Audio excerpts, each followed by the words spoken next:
नमस्कार दोस्तों, कैसे आप सभी। हम एस्टेट फिजिकल एजुकेशन की सीरीज देख रहे हैं, जिसमें पार्ट फर्स्ट का चैप्टर थर्ड चला हुआ है। इसमें चैप्टर थर्ड का नाम है biological foundation of physical education, शारीरिक शिक्षा का जैविक आधार। चलिए शुरू करते हैं। सबसे पहले बायोलॉजिकल पर्सपेक्टिव्स, जीव विज्ञान का दृष्टिकोण। Biology is another name for the study of life on earth. तो बायोलॉजी क्या है? जीव विज्ञान, पृथ्वी पर जीवन के क्रम के अध्ययन का दूसरा नाम है। जो पृथ्वी पर जीवन चल रहा है उसके क्रम का दूसरा नाम है। According to biology, humans are considered the highest form of life on the ladder of living beings. जो लिविंग बींग्स की लैडर है उसमें सबसे उच्च स्थान किसका दिया है? ह्यूमन बींग्स, यानी हमें। We are so lucky that we provided the space. जीव विज्ञान के अनुसार मानव को जीवन सौंपने का सर्वोच्च स्तर माना जाता है। Just like other living beings, human are also called the biological identity with an evolution history. तो जैसे और जीवित प्राणी है इस पृथ्वी पर, वैसे ही हम है, जो कि हमारा एक बायोलॉजिकल इतिहास भी रहा है। शेष जीवों की भांति मानव भी एक जैविक सत्ता है, उनका एक श्रमिक इतिहास है। The human body is the basis of experience. A person fulfill goals through the bodily process. मनुष्य के अस्तित्व का आधार शरीर है तथा वह उस अपने शरीर की प्रक्रिया के कारण लक्ष्य सिद्ध करता है। तो अपना बॉडी का बेसिस क्या है? अपना शरीर है, उसमें अपनी बायोलॉजिकल हिस्ट्री है और अपने एम्स की तरफ बढ़ता है। Biology has made remarkable discoveries about the body. This form the important functioning foundation of physical education. तो बायोलॉजी है, उसने क्या किया? डिस्कवरीज की किसके? अपने शरीर के बारे में, शरीर की जानकारी दी, कैसे अपना शरीर काम करता है। जीव विज्ञान में शरीर के मनुष्य में कई अद्भुत खोजें की है, तो शरीर की नींव महत्वपूर्ण शारीरिक शिक्षा की महत्वपूर्ण तथ्य मानते हैं। तो अपनी बॉडी कैसे काम करनी है, तो फिजिकल एजुकेशन में काम आता है। Physical education uses the body as a medium. It consider the body as a tool, not just a machine. तो फिजिकल एजुकेशन क्या? अपने शरीर को एक टूल की भांति समझते हैं, एक इसमें टूल यूज करते हैं कि अपने डेवलपमेंट में इस बॉडी का यूज कैसे करें। शारीरिक शिक्षा मनुष्य के शरीर को अपनी प्रक्रिया का माध्यम मानती है। शरीर का माध्यम मानकर दी जाने वाली शिक्षा ही वास्तविक शारीरिक शिक्षा है। तो इसमें क्या करते हैं? बच्चे के डेवलपमेंट के लिए हम शरीर को as a tool, physical activities as a tool मानते हैं बच्चे का विकास करने के लिए। In today's mechanical age, man used his body less and less when weaker needs. तो आज के युग में, आज का मशीनी युग है, तो हम अपनी बॉडीज का कम यूज करते जाए। जैसे हम परिश्रम करते थे, पहले खेतों में काम करते थे, पर आजकल ऐसा नहीं है, उसकी जगह मशीन ने ले रही है। तो अपना बॉडी का वर्कलोड कम हो गया है, जिससे अपनी बॉडी वीक होती जा रही है। If any organ is not use properly, there is a possibility to become paralysed. अगर हम किसी अंग को अच्छे से यूज ना करें तो पैरालिसिस के चांसेस हो जाते हैं। यदि किसी अंग का उचित प्रयोग न किया जाए तो उस अंग का प्रमृत होने की संभावना बन जाती है। तो वैसी बात है, वो अंग अपने आप वीक हो जाएगा अगर हम उसको यूज में ना ले तो। एग्जाम्पल के लिए, a person who sits all day and never walks will eventually lose leg strength. Use it or lose it is the principle of biology in the physical education। तो बहुत अच्छा एग्जाम्पल दिया। अगर हम चलना फिरना ही छोड़ दें तो अपनी पैरों की क्षमता वो खत्म हो जाएगी। तो आप बाद में कोशिश भी करोगे तो चल नहीं पाओगे। तो घर बैठे ना रहे, अपनी बॉडी का यूज करें, क्योंकि बॉडी ही अपना सबसे पहला घर है। आप घर पे इतना टाइम लगाते, सजाते संवारते हैं, तो अपने बॉडी पे भी थोड़ा बहुत ध्यान, दिन में 1 घंटा तो कम से कम निकाले अपने शरीर के लिए। Biology gives proof that physical traits and processes have maintained their existence in even artificial environment through evolution। जीव विज्ञान इस बात का सही प्रमाण देते हैं कि मनुष्य के विकास में शारीरिक दावे और प्रक्रिया में इसकी प्रकृति लक्षणों कृत्रिम वातावरण में भी अपना अस्तित्व बनाए रखे। तो अपनी बॉडी एज इट इज बनी हुई है, कैसे भी इन्वायरमेंट हो। Note the biological finder tells us why the body needs movement, exercise, physical ability. It is scientific backbone of physical education. तो ये जरूरियात है क्या? बायोलॉजिकल फाउंडेशन क्या बताती है? व्हाई, क्यों द बॉडी नीड्स मूवमेंट, हमें अपनी बॉडी को क्यों मूवमेंट करना चाहिए, एक्सरसाइज क्यों करनी चाहिए, एंड फिजिकल एक्टिविटीज क्यों करनी चाहिए। तो कहने का हमें एक्सरसाइज ही क्यों करनी चाहिए, हमें बायोलॉजिकल बताती है। तो नेक्स्ट अपना टॉपिक ग्रोथ एंड डेवलपमेंट, विकास और वृद्धि। तो growth and development are often used as synonyms, they represent different processes of the body। तो हालांकि हम इसे बुद्धि और विकास और बुद्धि को एक समान मान लेते हैं, एक सिनोनिम्स यूज कर लेते हैं, पर ऐसा नहीं है, ये कम्प्लीटली डिफरेंट है। इनका मतलब डिफरेंट, इनका अर्थ अलग अलग निकलता है। तो सबसे पहले हम ग्रोथ को देखते हैं। ग्रोथ एक्चुअली है क्या? Growth refer to increase in size, weight and physical dimensions of the body. तो ग्रोथ क्या है? बच्चे का बॉडी में इंक्रीज क्या है? वेट बढ़ रहा है, उसका साइज बढ़ रहा है, उसकी हाइट बढ़ रही है, वो उसकी ग्रोथ कहलाएगी। It improves the child functional capacity and includes changes in length, width and height of the body। तो जो हम फिजिकल चीजें देख रहे हैं उसको बढ़ने को हम क्या बोलेंगे? ग्रोथ। उसकी हाइट बढ़ेगी, वेट बढ़ेगी, शरीर बढ़ेगा, तो उसमें उसको बोलेंगे हम ग्रोथ हो रही है, जो हम चीजें देख पा रहे हैं। Growth also include the increase of internal organs like heart, lungs, brains, all along with external limbs like head और लंग्स। तो किसी भी पार्ट में वृद्धि होना उसको बोलेंगे ग्रोथ। जैसे अपने हमने देखा आउटर बॉडी बढ़ रही है, इंटरनल ऑर्गन्स बढ़ रहे हैं। Growth also include the increase of external organs, internal organs. In simple words growth is one directional change, is just increase in shape and size. तो किसी भी चीज के अपने बॉडी के एक्सटर्नल इंग लगा लो, एक्सटर्नल ऑर्गन्स लगा लो, इंटरनल ऑर्गन्स लगा लो, शरीर का बढ़ना, ये सब कुछ ग्रोथ कहलाएगा। दूसरे शब्दों में विकास शरीर का मन के एक दिशा में होने वाले परिवर्तन है। एग्जाम्पल के लिए देखिए आप, a child height increase two feet to 4 feet, weight increase 10 kg to 30 kg, this is the growth. एक बच्चे का हाइट बढ़ रही है, वेट बढ़ रही है, वो किसका एग्जाम्पल है? ग्रोथ का। तो डेवलपमेंट को समझते हैं। डेवलपमेंट क्या है? Development refer to the all changes happen in a person, include qualitative improvements in functioning and skills. तो डेवलपमेंट क्या? जो हर एक चीज चेंज हो रही है, all changes happening the body. विकास शब्द अपने आप में विस्तृत विस्तृत अर्थ रखता है, जिस वृद्धि इसका ही एक अंग है।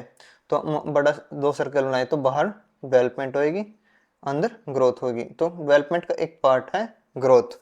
Development is a continuous process that goes from to birth until death. तो जन्म से लेके from birth to death development हमेशा कंटिन्यूस प्रोसेस से चलती रहती है, डेवलपमेंट होती रहती है इंसान में। Development includes both quantitative and qualitative changes. Muscular growth is growth, but the change in bone quality is development. तो आपकी मस्कुलर ग्रोथ हो रही है, वो तो ग्रोथ है, पर बोन क्वालिटी चेंज हो रही है, वो डेवलपमेंट है। The most important difference growth and development, growth stop at certain age but development continues lifelong। तो ग्रोथ तो आपकी एक सर्टेन एज के बाद रुक जाती है, पर डेवलपमेंट लाइफ लॉन्ग चलती रहती है, आपके बुढ़ापे तक चलती रहती है, जब तक मृत्यु नहीं होती।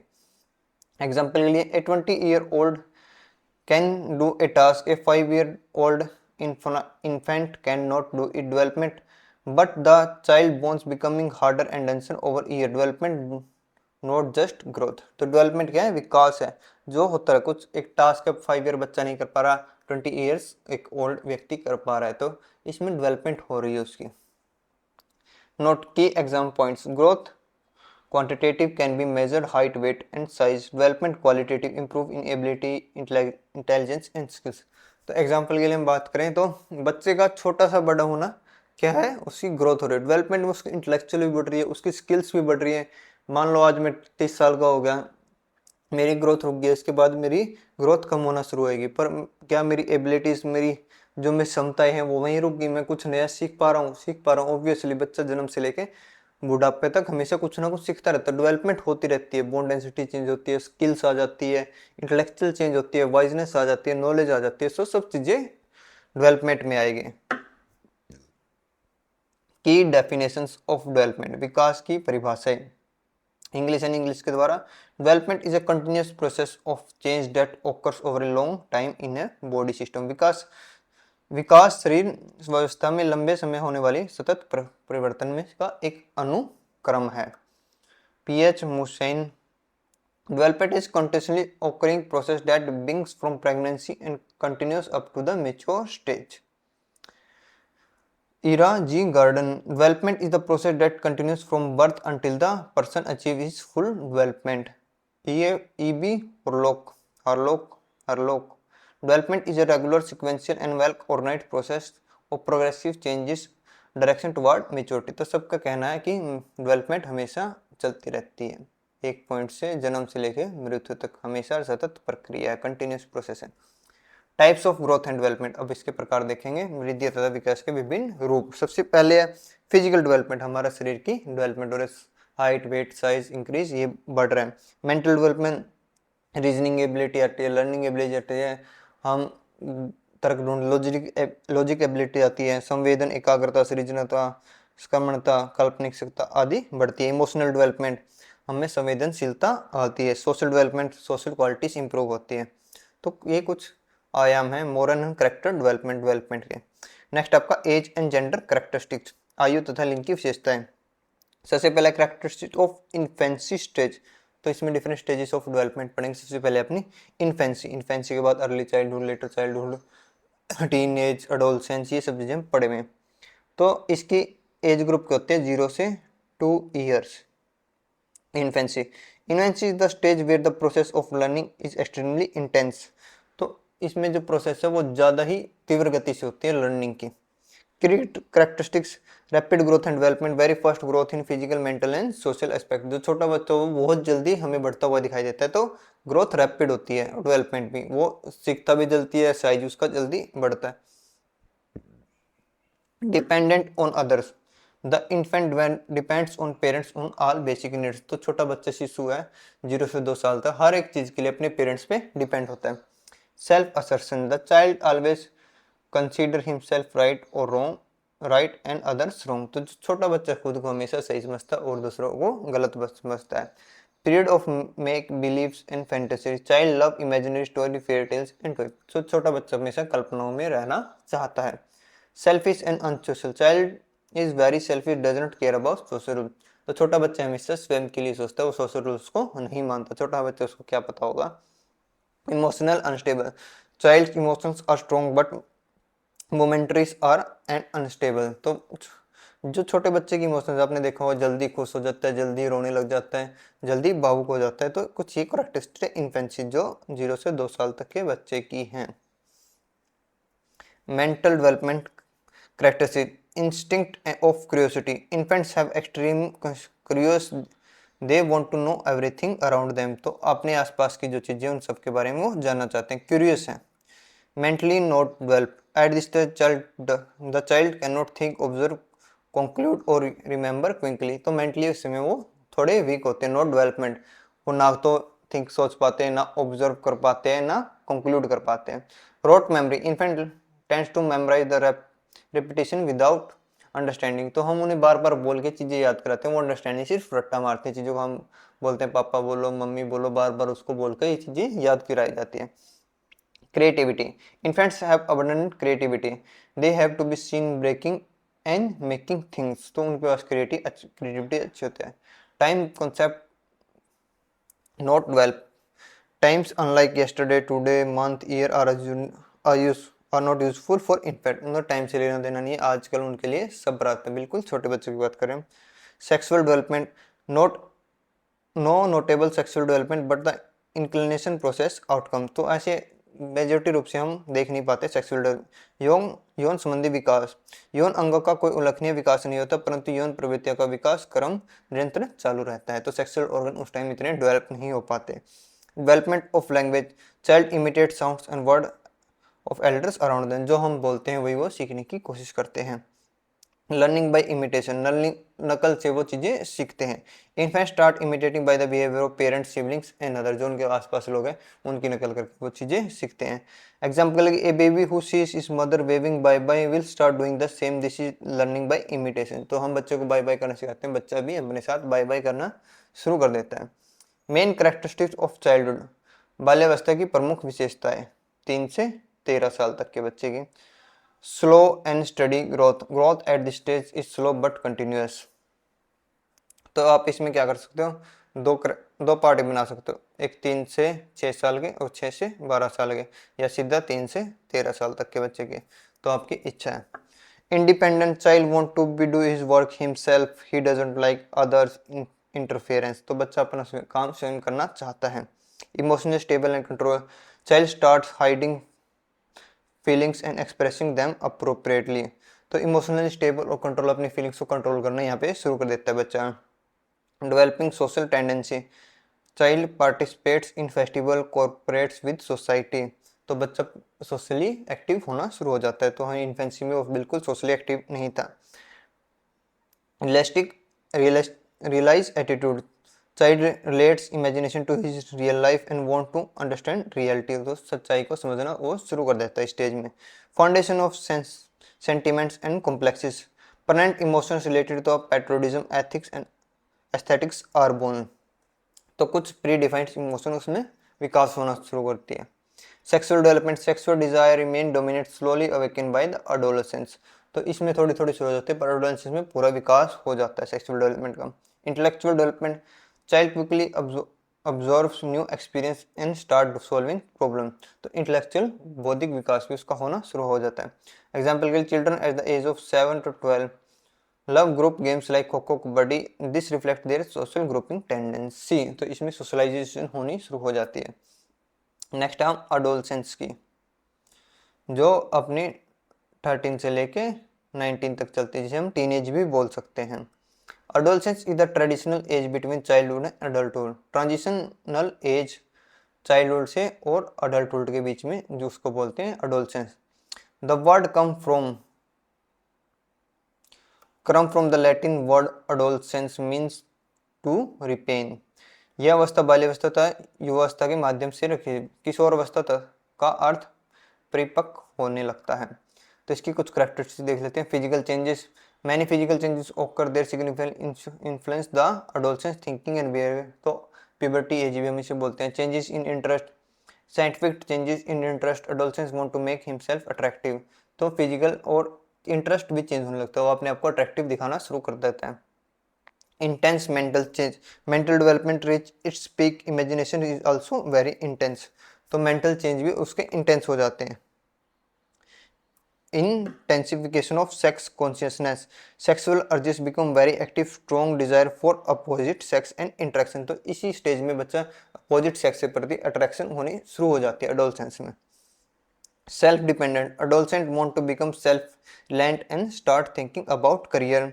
Development of unhappiness, adolescents are not satisfied with their parents and teachers working styles, तो एडोलसेंस के बच्चे किसी से सेटिस्फाइड नहीं समझते, अपने आप को प्रमुख रखते हैं। Emotional development, adolescent become emotionally fully development, emotions are unstable and fluctuating. Ethic and religious development, adolescent struggles between worldly needs and spiritual truth, तो इसमें संघर्ष करता रहता है नीड्स और स्पिरिचुअलिटी के बीच में, इसमें एथिक्स डेवलप नहीं हो पाते। Spirit of country love and social behaviour, a strong desire to serve the nation and society emergency, देशभक्ति की भावना इसी उम्र में जागती है। Student in the class 9th 10th often argue with the teachers and parents, this is the development of unhappiness, characteristic of adolescence। अब next anatomical and physiological gender differences, anatomical and physiological gender difference, शरीर रचना एवं देह लिंगीय अंतर। Females में तो difference देखने mail और female में। Girls are shorter in height and mature faster than boys, तो गर्ल्स की नॉर्मली हाइट छोटी होती है बॉयज में और वो जल्दी मेच्योर हो जाती है। Height growth in female stop after the age of 18 to 28, तो लड़कियों की एज रुक जाती है 18 से 20 साल की एज तक। The heart of females is smaller and their pulse rate is faster than the males, तो फीमेल्स का हार्ट छोटा होता है, उनका पल्स रेट ज़्यादा होता है मेल्स के मुकाबले। Reaction time and movement time is slower in females, तो फीमेल्स का जो रिएक्शन टाइम्स है और मूवमेंट टाइम है मेल्स के मुकाबले स्लोअर होता है। Girls grow faster before adulthood, growth slow after age of 14, तो अडल्टहुड तक वो फास्ट ग्रो करती है पर ग्रोथ स्लो एज आफ्टर 14 साल के बाद उनकी ग्रोथ स्लो हो जाती है। Females have a wider body and wider body with lower centre of gravity, तो इनकी बॉडी थोड़ी वाइडर होती है पर सेंटर ऑफ ग्रेविटी इनका नीचे की तरफ होता है। Harder to jump but the beneficial for gymnastic and swimming, तो इनके जंप करना थोड़ा मुश्किल होता है पर स्विमिंग और जिम्नास्टिक के लिए इनकी बॉडी बेस्ट होती है। Shoulder and muscle of female are weaker and smaller, bones and cartilage also weaker, तो इनकी बोन्स और कार्टिलेजेस मेल्स के मुकाबले थोड़े वीकर होते हैं। Hips of female are wider and thighs shallower, तो हिप्स और थाई थोड़े वाइड होते हैं फीमेल के। Causing difficulty in running, females are emotionally weaker, victory defeat accident and injury effect for a longer time, तो females थोड़ी emotionally ज़्यादा होती हैं, तो कुछ भी चीज़ों में ज़्यादा लंबे समय तक इम्पैक्ट करती हैं। मेल्स की बात करें तो males are generally taller, they are mature late than females. तो मेल्स की हाइट थोड़ी ज़्यादा लंबी होती है फीमेल्स के मुकाबले, और थोड़ी मेच्योरिटी में लेट आती है फीमेल्स के मुकाबले। Boys generally keep growing until 20 से 23 साल तक, फीमेल्स की 20 साल तक रुक जाती है, पर मेल्स 23 साल तक ग्रो करते रहते हैं। Males have large heart due to more muscular fibres, males का हार्ट बड़ा होता है, but the circulation at the lower pulse, males की पल्स रेट कम होता है, फीमेल्स का ज़्यादा होता है, फीमेल्स का हार्ट छोटा होता है, मेल्स का बड़ा होता है। Reaction time and movement is better faster in males, तो रिएक्शन टाइम मेल का ज़्यादा होता है। Before adult boys grow slowly, after the age of 14-15 they grow, तो अडल्टहुड तक उनकी ग्रोथ स्लो होती है बॉयज की 14 साल तक, उसके बाद उनकी ग्रोथ रैपिड हो जाती है। फीमेल्स में इसका अपोजिट था। Males have smaller trunk, longer legs, higher centre of gravity, तो इनका धड़ छोटा होता है, लेग लंबी होती है, तो इनका सेंटर ऑफ ग्रेविटी ऊपर रहता है हमेशा। Unstable but can be unstable but can change the direction faster, तो फीमेल्स को वाले अनस्टेबल माना जाता है, पर ये डायरेक्शन चेंज कर पाती है क्योंकि लेंथ ज़्यादा होती है। Males have broader and stronger shoulder bones and cartilage good in throwing and lifting gymnastics. Males are emotionally stronger, victory defeat injury do not effect for the long, तो जल्दी इस चीज़ को भूल जाते हैं। Example in wrestling, weight lifting, males perform better due to stronger bones muscle in gymnastics and swimming, female beneficial for their lower center of gravity। तो ये हम गेम डिपेंडेंट है। Stages of development on the basis of age, सबसे पहले on the basis of age human development is classified in the following stages. सबसे पहले pre natural stage, from conception to birth, rapid growth for the body parts, brain develop, after 3 months infant start movement like shaking head, movement fit, तो बाल अवस्था में छोटी मोटी movement उसकी होती रहती है। इन्फेंसी में growth rate remains equal and continuous, the Latin word infancy means begin unable to speak, infancy का मतलब क्या है, जब बच्चा बोल नहीं पाता, इससे इन्फेंसी वर्ड आया है। Childhood 3 phases, early middle and letter childhood, तो 3 फेजेस में इसको डिवाइड किया है, 3 से 6, 7 से 8 और 9 से 13। Girls enter before boys. Adolescence from Latin word adol to ripen, transition between childhood to adulthood. Adulthood 3 phases, early middle and later adulthood, जिसको हम ओल्ड एज भी बोल देते हैं। Old age begin with every old age ends at the death, तो early old age से शुरू हो जाती है, डेथ तक चलती है ओल्ड एज। एग्जाम्पल एस्टेटिव childhood for girls and at 13, boys का 14 का। Adolescence start at 13 to 14 ends at 18 to 19, this age boundaries are frequently tested. Types of ages, हम डिफरेंट टाइप्स की आयुष की बात करेंगे कि आयुष होते हैं। एक तो क्रोनोलॉजिकल एज जो हम नॉर्मली यूज करते हैं, आपकी डेट ऑफ बर्थ के, आज आपकी डेट क्या है। The age recorded in years, month and days from the date of birth is called chronological age। Example के लिए एक व्यक्ति की डेट ऑफ बर्थ है 12/5/1972, तो उसके आज 12/5/2024 में कितने साल का होगा, तो 52 ईयर्स का होगा। ये क्रोनोलॉजिकल एज है जो हम नॉर्मली यूज करते हैं। नेक्स्ट है anatomical age. Anatomical age depends on the ossification of bones hardening and the position of the skeleton, तो बोन्स की एज होती है ये anatomical age. A person bones में be more dense and hard like 40 years, but their chronical age में be 35, तो ये bones की एज होती है, जो आपकी शरीर की एक्चुअल की आप इस एज के ऊपर आपका शरीर इस एज का दिखता है। Physiological age, physiological age is related to the physical abilities and capability to determine the pubic hair in boys and menstruation period in girls, तो आपके शरीर की रचना बनावट, आपका शरीर किस टाइप की फंक्शनिंग कर रहा है, उसके हिसाब से आपकी फिजियोलॉजिकल एज होती है। Mental age, mental age is related to the development of maturity levels of mental ability measured through physiological test. Luckman says mental age is the level that determines the comparing the person performance with average performance of the child, तो इसमें हम क्या करते हैं, different question पूछे जाते हैं, उनके मेजोरिटी लेवल चेक किए जाते हैं, उसके हिसाब से हम साइकोलॉजिकल एज फाइंड करते हैं। Sorry, mental age. Intellectual quotient IQ is the ratio of mental age to the chronical age multiply by 100। IQ mental age, ये फॉर्मूला है, by chronical age into 100। Example के लिए child age is 6 year, passes a test made for 8 years old, mental age is equal to, तो mental age क्या आएगी 8/6 into 100, ये आपका formula है। पर्सनैलिटी, नेक्स्ट टॉपिक आपका पास personality. Every person is unique, no two persons have the same physical, mental, intellectual and social character. तो इस संसार में हर एक व्यक्ति अलग अलग है, कोई भी दो क्वालिटीज उसकी सेम नहीं है, या तो फिजिकल में चेंज होगा, सोशल में, मेंटल में, इमोशनल में, हर एक की करेक्टरिस्टिक्स अलग अलग हुई है। For the convenience of the study, psychologist have classified personality on the basis of physical, mental and social characteristics. तो इसके पर्सनैलिटी के हमने डायमेंशन बनाते, फिजिकल बना दिया, मेंटल बना दिया, सोशल बना दिया, ताकि पढ़ने में थोड़ा आसानी हो। Seldon classification, American physician William H Seldon classified personality on the basis of body structure, shape, frame and body composition and nature, calling it somatotyping। तो सेल्डन्स ने 3 टाइप से बॉडी की क्लासिफिकेशन की पर्सनैलिटी, सोमेटोटाइप, मेसो, एंडोमॉर्फिक, मेसो और ectomorphic.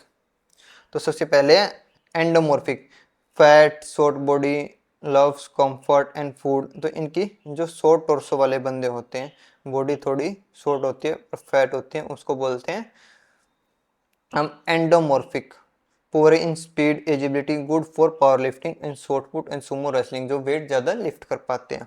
Mesomorphic, somatotype 171, muscular, athletic, body composition courageous, energetic, best and suitable athletic. तो इनकी body थोड़ी लंबी होती है, ये एथलेटिक्स के लिए बेस्ट माने जाते हैं। Tone, muscular body, fit and fine body बोले जाते हैं। Ectomorphic, tall, thin, lean body, introverted, unsocial, good in endurance.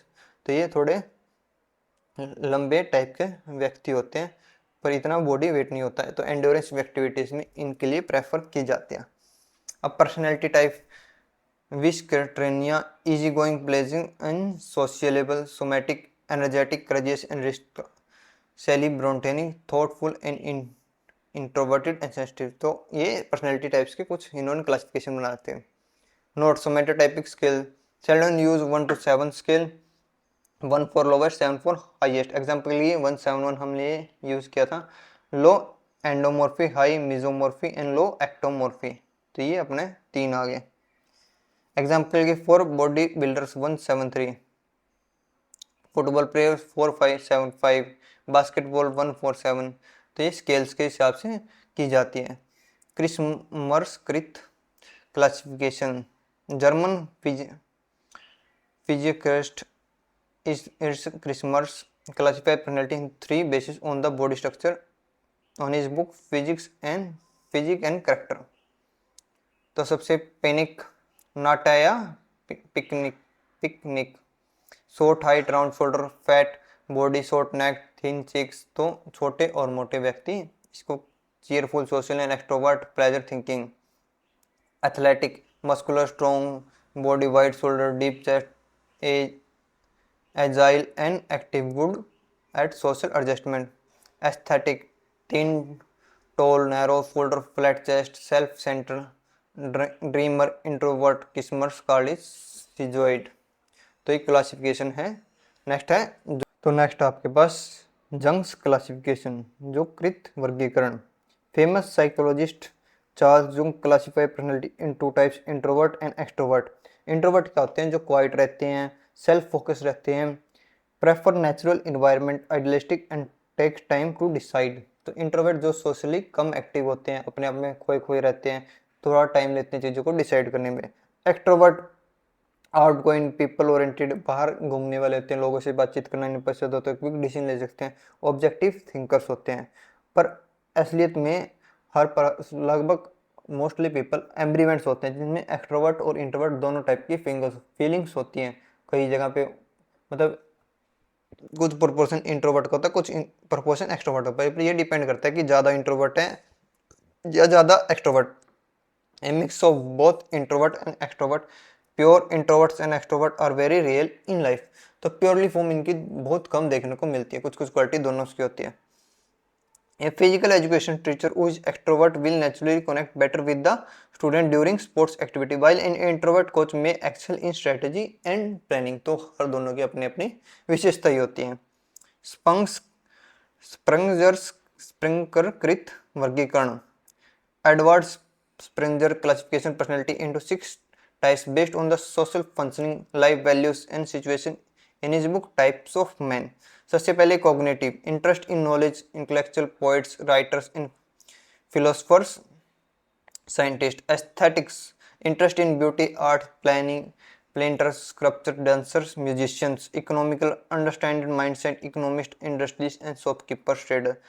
Political, interest in policies, political leaders, politician domains। Religious, interest in religious deeds, drama in goal of their life। Social, interest in workplace, philanthropy, social reform, social workers। तो स्प्रेंजर्स की 6 classification. Hippocrates classification. Hippocrates is the father of medicine, classifies personality in 4 types based on the body fluids and hormones। Choleric, कफ प्रवृत्ति वाले। Physically strong, emotionally weak, physically active but irritative in nature. Melancholic, काले पित्त वाले। Physically and emotionally weak, generally sad and unhappy. Phlegmatic, पीले पित्त वाले। Physically weak but emotionally strong, lazy and connected. सुनोगेटिव, अधिक रुद्रु वाले। Physically strong and emotionally balanced, hard working and cheerful. एस्टेट exam, Hippocrates was the first who classified personality. Kretschmer pyknic type is similar to Hippocrates, both are physically strong and emotionally balanced. एक quick reason देख लेते हैं। Growth quantitative, development qualitative. Infancy rapid growth and development, childhood slowly growth करते हैं पर emotion अपने आप को independent and social tendency. Adolescence physically changes, sex consciousness, self discipline. Chronical age, age from birth to death, जो महीनों में हम मापते हैं सालों में। Mental age based on the psychological and its performance. IQ, mental as, IQ का formula mental age chronical age into 100, IQ का formula. Sheldon, endomorphic, mesomorphic, ectomorphic. किंगस्टर, pyknic, athletic, aesthetic. Jung's, introvert, extrovert, ambiverts. Spranger, 6 type, cognitive, aesthetic, economical, political, religious and social. Hippocrates, choleric, melancholic, phlegmatic, sanguine. तो ये आपका ये chapter यहाँ पे complete है। तो hope you like this video, don't forget to like share subscribe. Thanks for watching this video.